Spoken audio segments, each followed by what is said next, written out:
Welcome to Empathy, one of our final chapters for this class. And this chapter is all about empathy and support.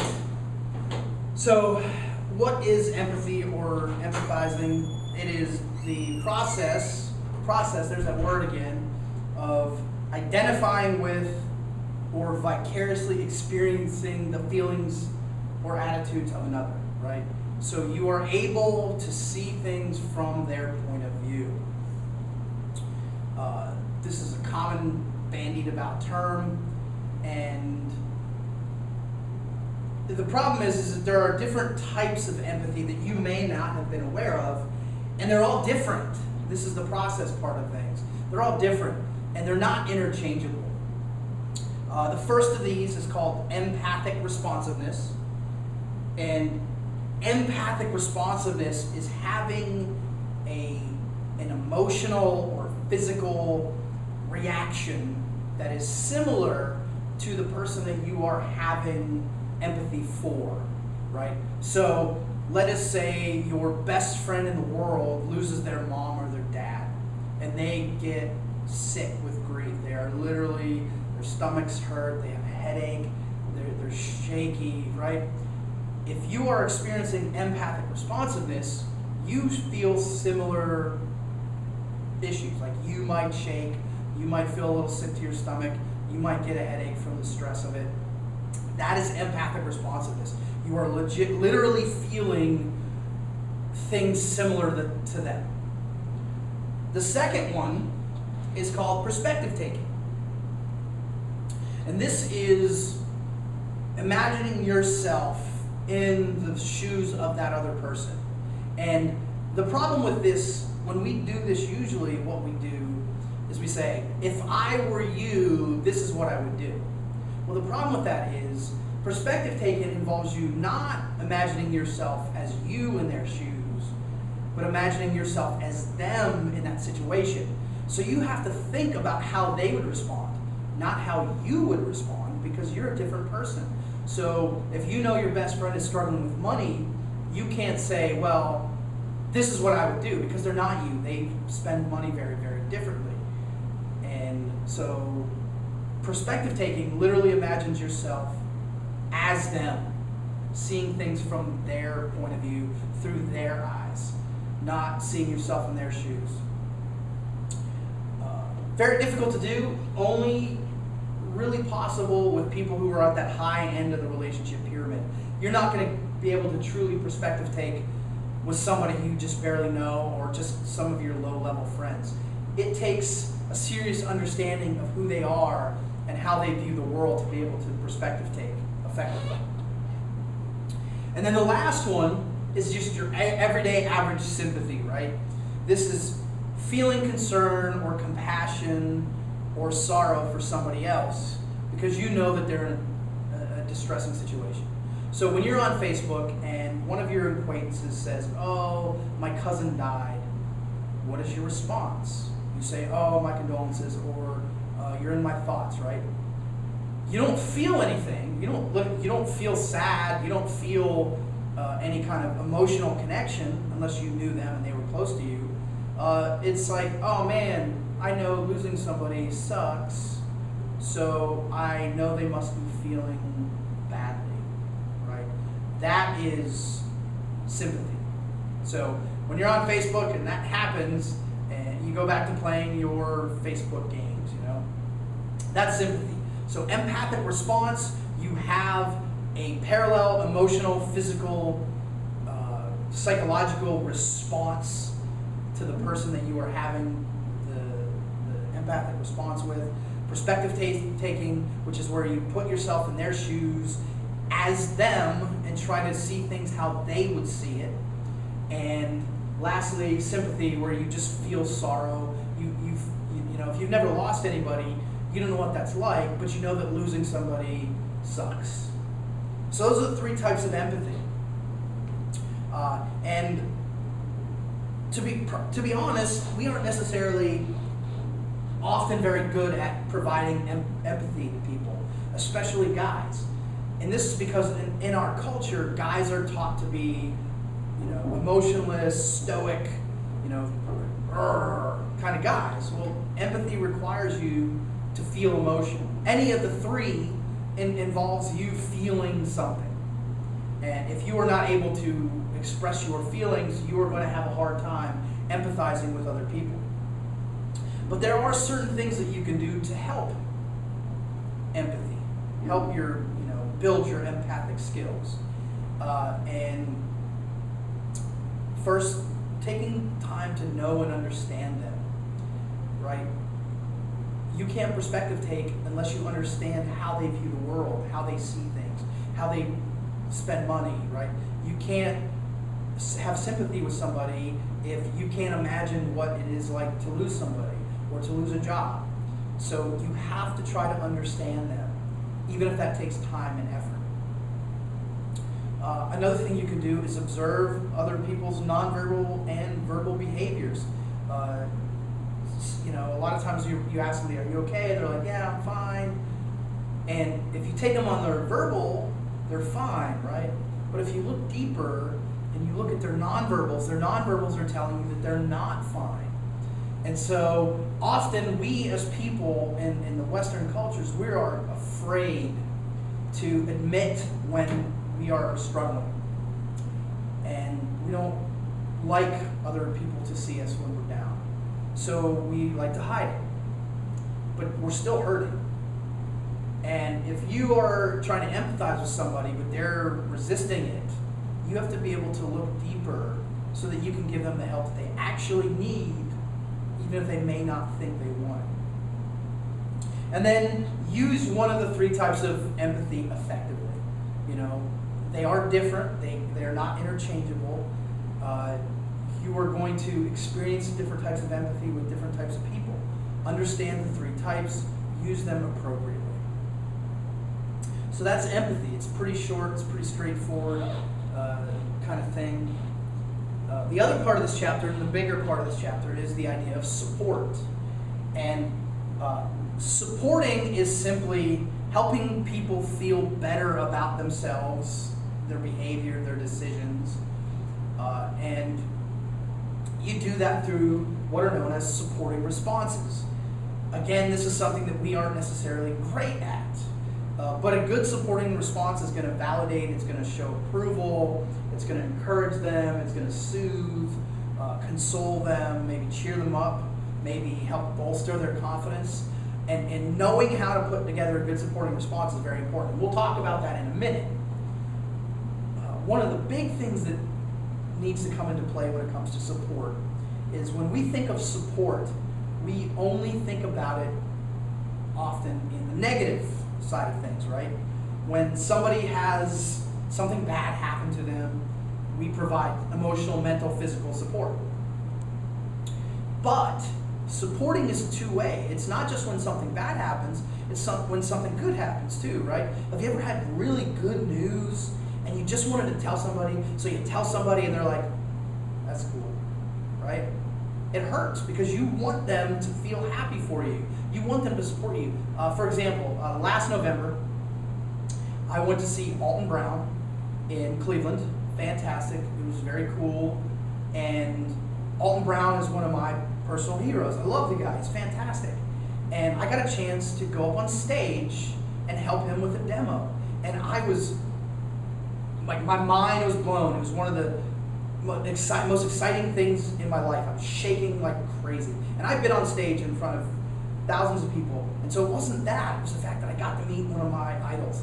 And so I told my best friend Tim, who also likes Alton Brown, and I thought he would be super excited. And he was like, that's cool. And I felt let down by my friend because he didn't give me that support that I wanted him to give me. And so when you're providing support, think about providing it both when good stuff happens and when bad stuff happens. Now, what makes up a good supporting message? Well, they have certain kind of characteristics, certain ingredients that you need to put in there. Number one, you need to clearly state that you're there to help. Hey, I'm here to help you. I'll do whatever I can to be there for you.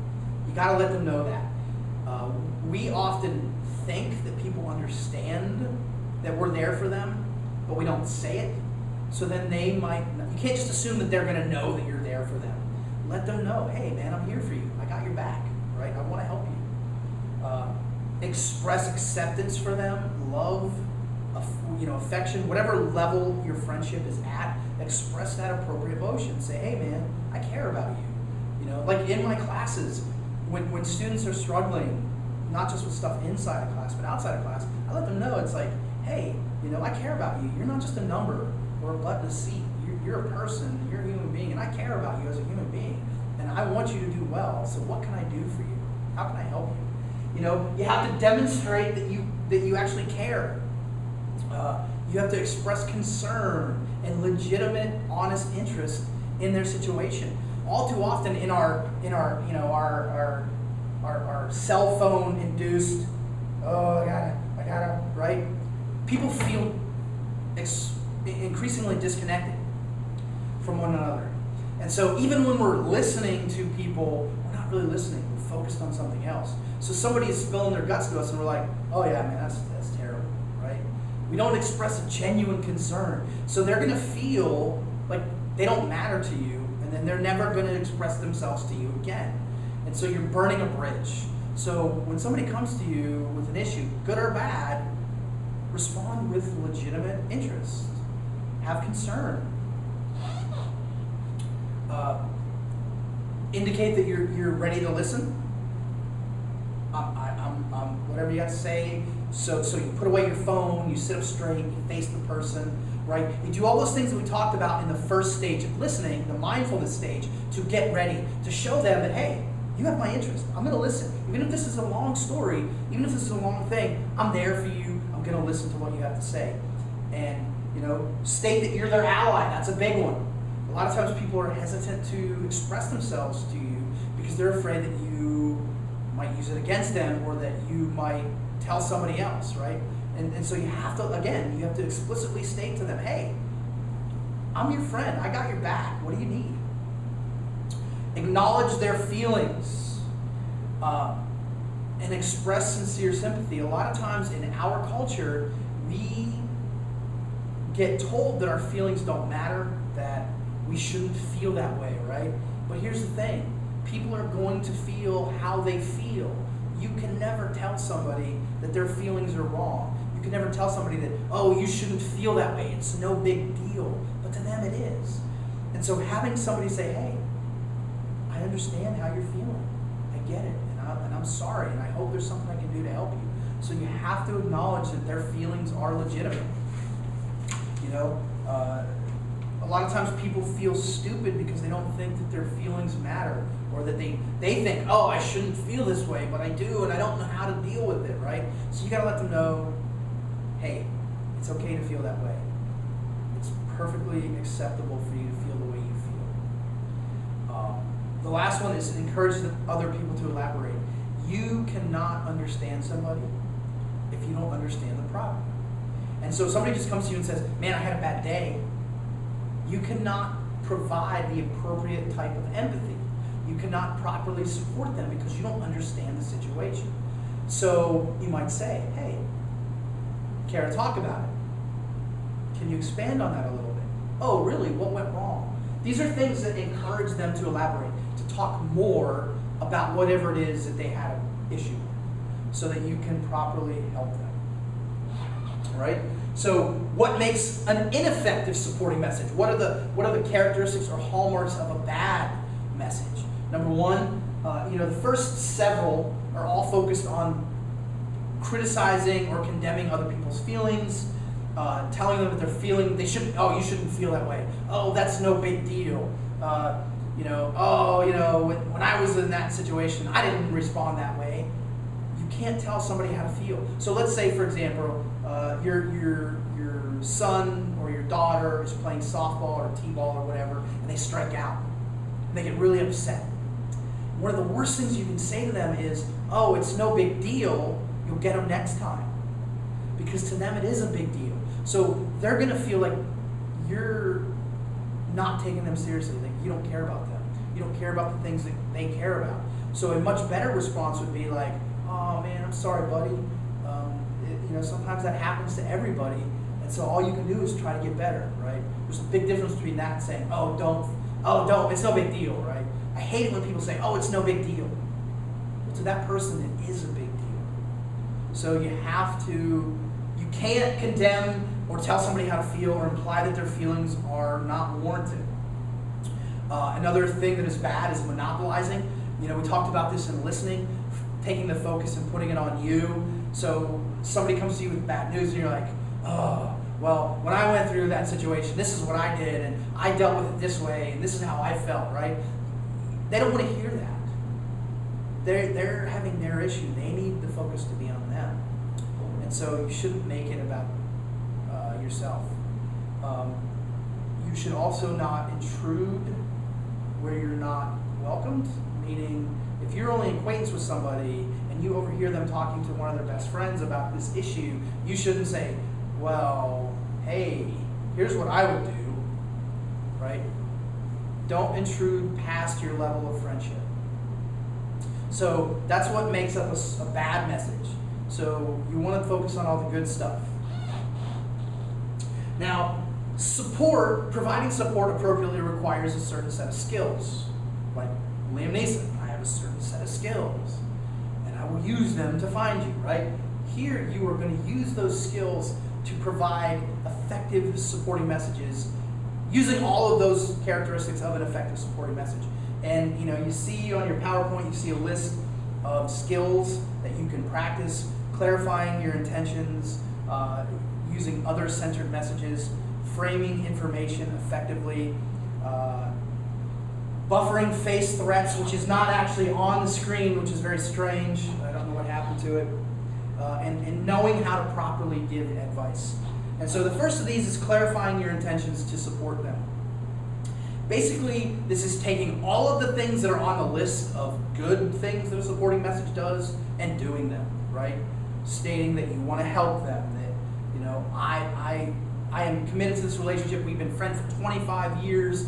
I'll do whatever it takes to help you. And you got to let them know that help is you don't have any ulterior motives. There's not something that you want out of them. A lot of times people are afraid to ask for help because they don't like to be indebted to somebody. They don't want to feel like they owe somebody, right? And so say, hey, all I want to do is help. Literally, that's all you have to say is, all I want to do is help. And so you help. Phrase your clarification in a way that focuses on them and makes it sound helpful. So instead of saying, hey, when I was in this situation, this is what I did, and you should try this too, you might say,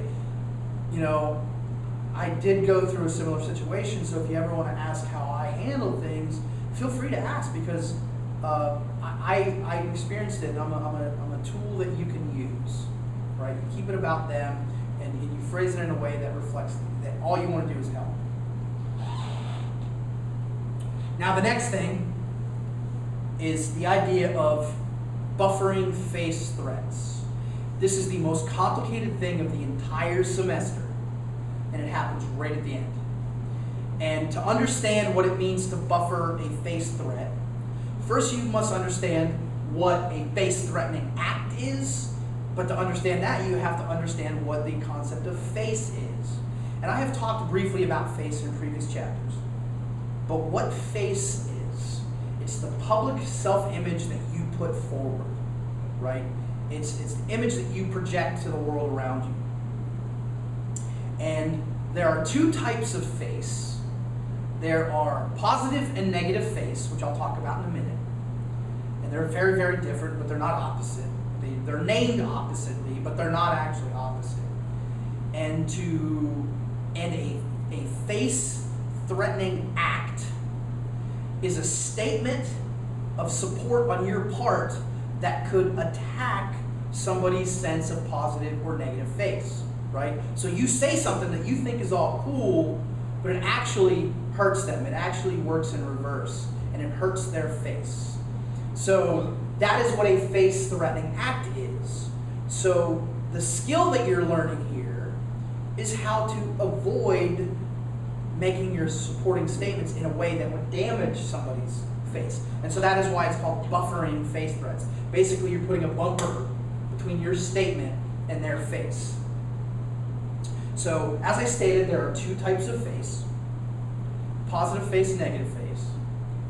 Positive face is the feeling, the idea that you have value in other people's eyes, right? So you know that you have value to yourself, but you want other people to value you. You want to see that other people view you as valuable, that you have worth in their eyes, right? And so when you are practicing positive face work, that's the buffering face threats on the positive type of face. What you are doing is you are making a statement in such a way that it will not attack somebody's sense of positive face. So I'll give you an example. So when I lived in Denver, I got laid off 3 times in 18 months right after 9/11. I worked in the telecommunications field. I installed telecommunication equipment, telephone cables, all that sort of stuff. And all of my friends had really good jobs. I'm talking like over $150,000 jobs in the IT sector. And here I was unemployed. I mean, I got good unemployment. I got more on unemployment than I make now, pretty much. And because that's how much I made prior to getting laid off. But in Denver, that's not saying much. So my friends, they would go out to lunch like 4 or 5 times a week together. They would, even though they all worked in different places, they would all meet up for lunch, and they'd go, like we'd go to this place called Willie's Wings, or we'd go to this one Italian restaurant, or we'd go to this one Chinese buffet, right? And if they said to me every day, hey, let's go to lunch, to them they're just thinking, hey, let's go to lunch. But I might take that as, damn, I suck. I can't even buy my own lunch. Because they would say, oh, hey, let's go to lunch. I got this. I owe you, right? So they would say, it's my treat. But what that could have done was make me feel bad about myself, because I was like I said, man, I can't even buy my own lunch, right? So by saying, hey, I'll treat you, which is a message of support, they're saying, hey, we get it. You don't have any money. I'll buy for you. And that could make me feel bad about myself. That's a face-threatening act. Now, I didn't, because I realized their situation was way better than mine, so it didn't attack my sense of personal value. Like, I didn't think that they were criticizing me subconsciously. But some people might take it as an attack on their self-worth.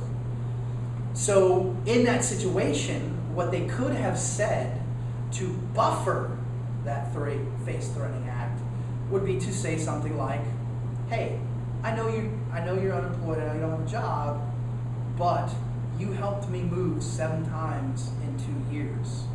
I owe you lunch for the next 5 months, right? And so that way they're saying, hey, I get it. You did something for me, now I'm going to do something for you, right? So they're saying, I value you, I want you to be at lunch with us, and I understand that you don't want to feel bad about yourself. So I'm going to bring up something that you did in the past, help me move, to say, hey, I owe you lunch, right? So that's what they're doing. They are buffering face threats. If you look at the example, another positive example of positive face work, I know things seem pretty bad, but you've been through worse, and your ability to overcome adversity is incredible. So you're saying, hey, I know things are tough, but you can do this. You've been through worse. You're acknowledging their situation. You're telling them that you value them. You're acknowledging that the situation is difficult. So you're not downplaying the situation. A lot of times we tell people, oh man, this is no big deal. You got it. But again, it is a big deal to them. So you're telling them that you see them as valuable, and you do not want to attack their sense of positive face. So that's positive face, right? We want to feel like we have value in the eyes of other people. So positive face work is making your statements in such a way that you are not making somebody feel bad about themselves. The second type of face is negative face. Negative face is not the opposite of positive face. Negative face is not in any way, shape, or form negative. I do not know where the name came from. I think it's a terrible name. Negative face, the concept of negative face is you want to feel like you have control over your own situation. We don't like to be told what to do, right? We want to feel like we are in control of our lives.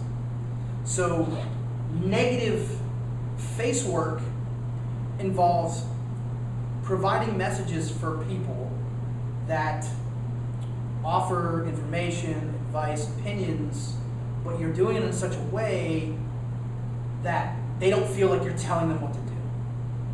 So essentially you are giving them advice, but you're phrasing it in such a way that you're saying, hey, ultimately you have to be the one to make the decision, but I was in a similar situation and this is what I did. It may work for you, right? You're phrasing it in such a way that says, hey, it might work for you, you might want to try it. The example on the PowerPoint, I know the situations are not the same, but when my sister was in a similar jam, this is what she did.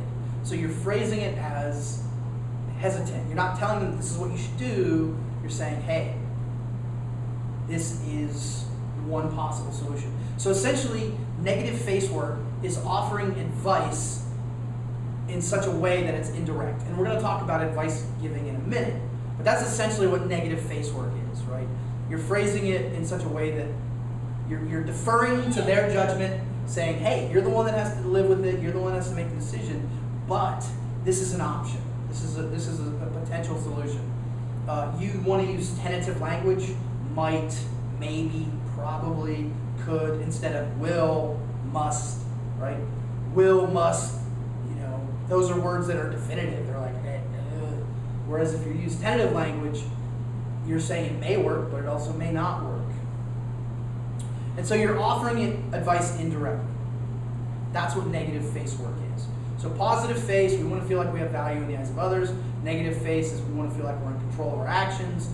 Positive face work is phrasing your supporting messages so they don't feel bad about themselves. Negative face work is phrasing your suggestions indirectly. You're giving them advice indirectly. So that's another skill, practicing face work. A lot of times we do this without even realizing it, and a lot of times the face threats, people don't even recognize them.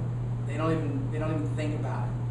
At least not consciously. It's a subconscious level. I'm sure you've all been sitting there and somebody said, hey, this is what you should do, and you immediately didn't want to do that because you just felt like they were telling you what to do, even if you didn't know anything about positive or negative face.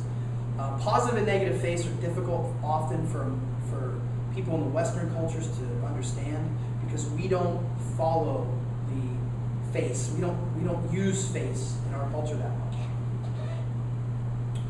much. The next skill is other-centered messages. And this is exactly what it sounds like. You're providing messages that focus on the needs of them. It's all about active listening, encouraging them to talk, expressing empathy and sympathy, those three types of empathy that we talked about, getting them to elaborate. Oh, really? What happened next? How do you feel about that? Letting them know that you're here for the long haul, that I'm willing to listen, even if it takes all night. You want to use verbal and nonverbal encouragers to keep them talking, to keep them communicating. So it would be things like, oh, really? Oh, tell me more, right? You're telling them that you're interested. You're telling them that you're interested in what they have to say. So you're using listening to encourage them to speak. You affirm, you legitimize, you encourage their feelings, right? You take all those things that we already talked about and you encourage them. Hey man, you're allowed to feel that way. It's okay to feel the way that you do. There's nothing wrong with that. Demonstrate that you understand. Say, oh, I feel you. I understand that situation. I was in something very similar. But you don't make it about you, right? So it's just simply saying, oh, I understand. I've been there, right? But you don't continue on. So that's what other-centered messages are. It's all about keeping the focus on them and using active listening and encouraging them to talk. Because the best way to provide support is to understand. And the only way to understand is if they communicate. And if they're not willing to communicate, it's going to make understanding very difficult.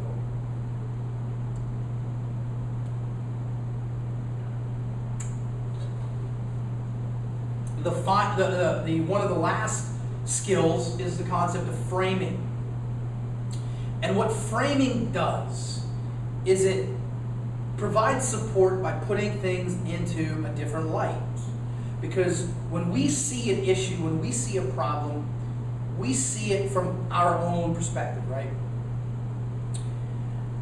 What framing does is it allows them to see from a different point of view. So all of a sudden something that they thought was a negative, once you listen to their problem, because that's what you have to do, is you have to listen to them. You have to closely listen to how they interpret what's going on. Because you have to be able to understand how they see it. You can't condescend. You have to legitimately understand how they view things before you can even attempt to help them reframe it. And so when you are listening or observing the situation, you're already from a different point of view, right? That's how, like the concept of 3D vision is because two things are equal distance apart and they have a focal point. It's the same thing when it's just one person listening or dealing with a situation. They have no depth. It is what it is. But when you come in there, you act as another point, and so you get a better view. You get a different perspective. For you, you're getting everything. So you can help them notice information that they may or may not have been aware of, right? And when you express it, you want to make sure that you are presenting relevant information. It's truthful information. You're not misleading them.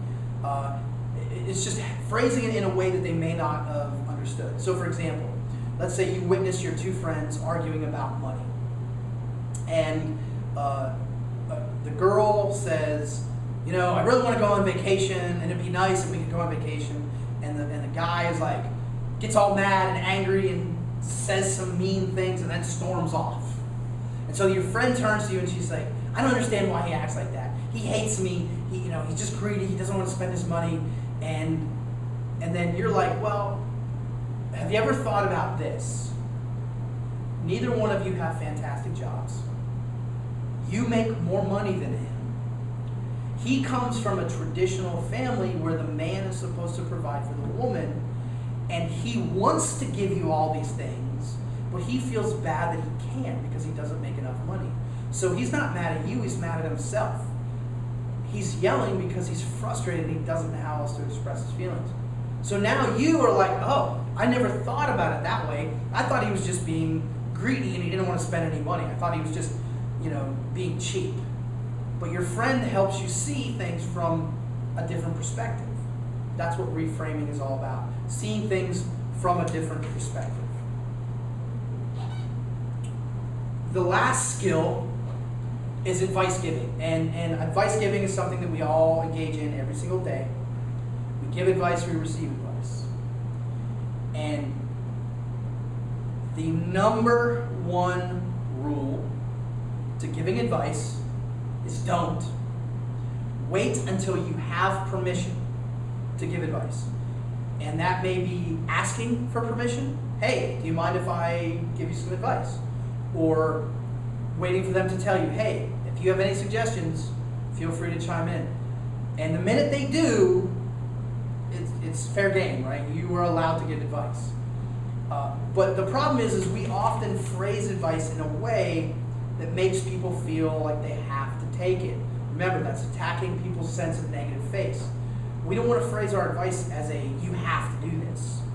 You have to phrase it you should phrase it in such a way that this is just one suggestion. This might work, it might not work. It's one possible solution out of many. Let them know about any risks or costs with the advice that you're given. Nothing sucks worse than somebody gives you advice and you're like, I'm going to take that advice. And then all of a sudden, You have to deal with all these horrible consequences that you were not aware of, right? You gotta let people know, hey, you know, and this is what's gonna, if you do this, that's cool, but remember, this is what's gonna happen. Because nothing's gonna make somebody feel more angry than you give them advice and they take that advice and then bad stuff happens to them because you didn't tell them that the bad stuff was gonna happen. And also another huge thing, let them know that if they don't take it, it's no big deal. Often people don't want to ask their friends for advice because they're afraid of offending their friends if they don't take the advice. So when I offer advice, I'm like, hey, this is one possible solution. You know, I was in a similar situation. This is what I did. It may or may not work for you. And if you don't take it, that's okay. So I always let them know that they do not have to take the advice. It's just one possible way. So those are the skills. Other-centered messages, buffering face threats, framing, advice giving, expressing the concern for them, and confirming your intentions to help them. And that is how you properly give support. If you have any questions, please feel free to email me. And that is all for now. Now I have to walk to the camera because I don't have a videographer today. So just pretend I ended like that.